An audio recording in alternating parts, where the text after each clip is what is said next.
Okay. Ayan, good evening mga madam. At ilalive natin again ang tawa ko na naman, wala na naman ako. Ang order natin. Yan, sakto lang malive tong mga gantong set kasi minsan may naghahanap sa akin ng mga set, di ako makapagbigay ng sample gawa ng pero nakatalikod yung video ko. Anyway, good evening everyone at ito na po ang kanyang order, tatlong set. Tatlo ba to? Yan. Apat pala. 4 set panels ng 22 inches. Ayan. 4 set. Meron siyang pang ilalim, isa, tsaka dalawang pang side. So, ito yung unang panel. Ito yung pang ilalim niya.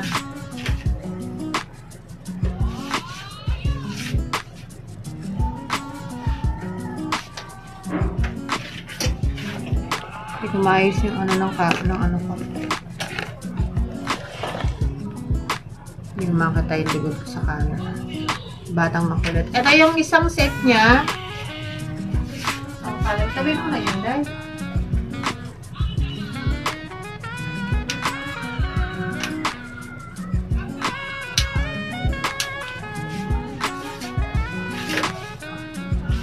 Ayan, pang likod niya.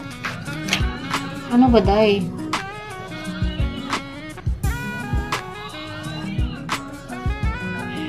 Tapos ito pa side pala to. Tapos yung pinakamahaba ang panel. Ito po yung pang second layer niya. Pang gitna. Ganon. Ayan. Pang gitna. Medyo masapit.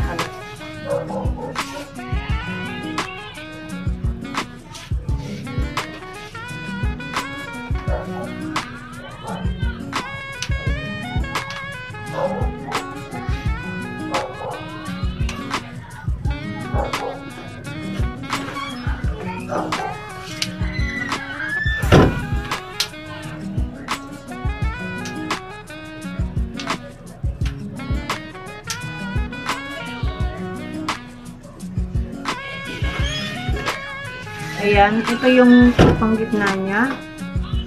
Ayan. Pwede nyo naman paikot-ikutin yung ano nito, yung panel. Itong maganda nga pala sa mga yung mga gantong set.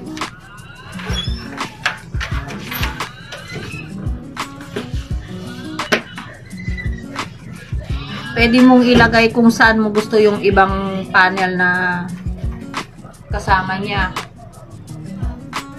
Ayan. 21 inches. Tapos ito, meron siyang length na 5 inches. So, pwede siyang pang side. At pang side talaga yung pa-customize na to. Ayan. Medyo mas mahaba yung pang top. Yung pang side kasi para mahabol niya yung yung haba ng ilalim. So, pag bumagsak na sila, is pantay na lang sila. So, volume na volume talaga at bonggam-bong. Ayan, nilive ko na rin kasi nga may naghahanap sa akin ng mga sample videos ng mga gantong set. So, kaya nilive ko na rin para ipapasa ko na lang sa nag-i-inquire yung mga gantong set. Ayan.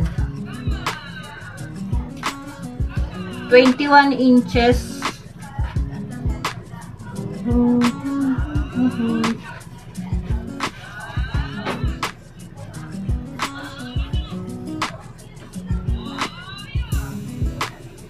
Makapal siya hanggang dulo. Makapal siya hanggang dulo. Wala siyang design. Siyempre, hindi naman perfect yung pagkakahaba ng buhok. So, ganyan lang ang magiging itsura niya.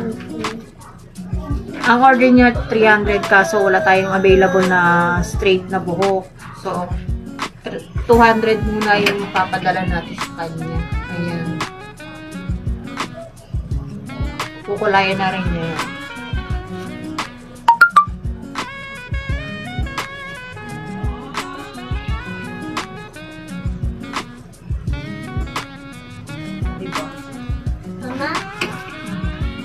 Sobrang natural look pagka ganito yung ano, yung pagkaka-setup ng hair clip.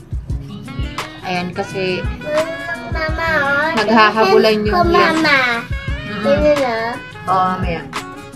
Naghahabulan yung length niya. Ayan, at nabili na rin kanina yung ano, yung dalawa kong hair clip. Pinunta na dito ni tita. So, hindi ko na siya ma-share dito. Kasi nakuha na wavy. Ang cute pa naman ng wave na yun. Curly siya, curly. Ayan, ito ang set ng 3 set panel. Oh, 4. 4 set pala to, 4 set. Ayan, ganyan po magiging itsura niya pag suot na. Ayan. Kuha nila ko ng selfie dito kasi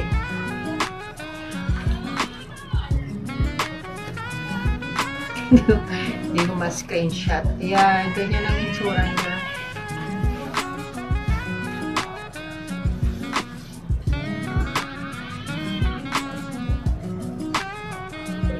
Ayan. Para pag may naghanap ng set na 3 set or 4 set, kahit anong set. Ayan. Ito yung dalawang pang side na may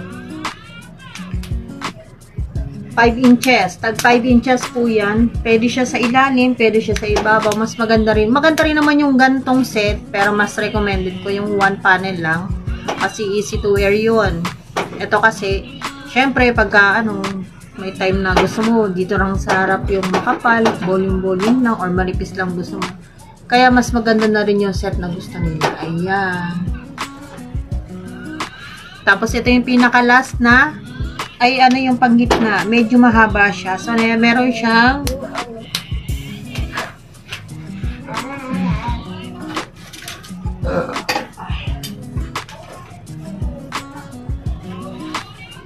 siyang ayan, 10 inches lang siya kasi hindi siya pwedeng sumobra, magsasalubong na kasi yung buhok.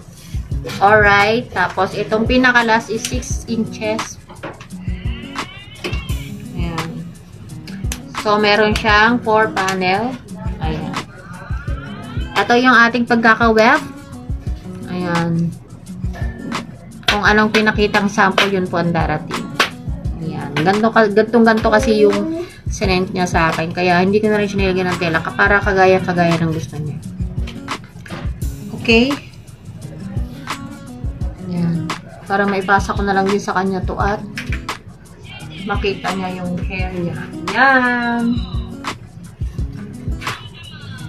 Ganda ng buhok. Sinet up ko talaga siya ng ano, ng ganon, tatluhan. Apatan. Ang paggawa kasi ng mga gantong set, kailangan alam mo yung babagsakan ng buhok. Kung magiging layered ba, magiging pantay ba ang dulo. Kasi itong ganto, I'm sure na pantay talaga ang dulo. Ayan ang kanyang hairs. Okay, nilive ko lang to saglit guys. At meron pa tayong mga susunod na live pa. At kung gusto nyo ng maraming sample, punta lang kayo sa aking YouTube channel, Laurelyn J Channel. At mag-follow na lang din po kayo sa ating page para na-update kayo sa aking mga nila-live. Kasi nila-live ko to para ma-upload ko sa YouTube ko. So, hindi na kailangan ng kung ano-ano pang edit-edit kasi medyo hassle yun. Diba? Ayan. Mag-PM na lang kayo sa gusto magpagawa kasi 3 to 10 days po ang ating process. Meron din tayo 2K na down payment. Hanggang doon lang po ang down payment, hindi na dadagdag. Ayan. At yun lang po ang ating live today. At kasi ito ay ipapaship na kayo sa Makati. Makati yata yun. Okay, yun lang po ang ating live. Mag-PM na lang po kayo kung gusto niyo mag-enquire. Thanks for watching. Bye-bye! Thanks for trusting at Laurelyn G Hair Extensions Philippines. Don't forget to follow my page at Laurelyn G Hair Extensions Philippines and subscribe my channel. Thanks for watching.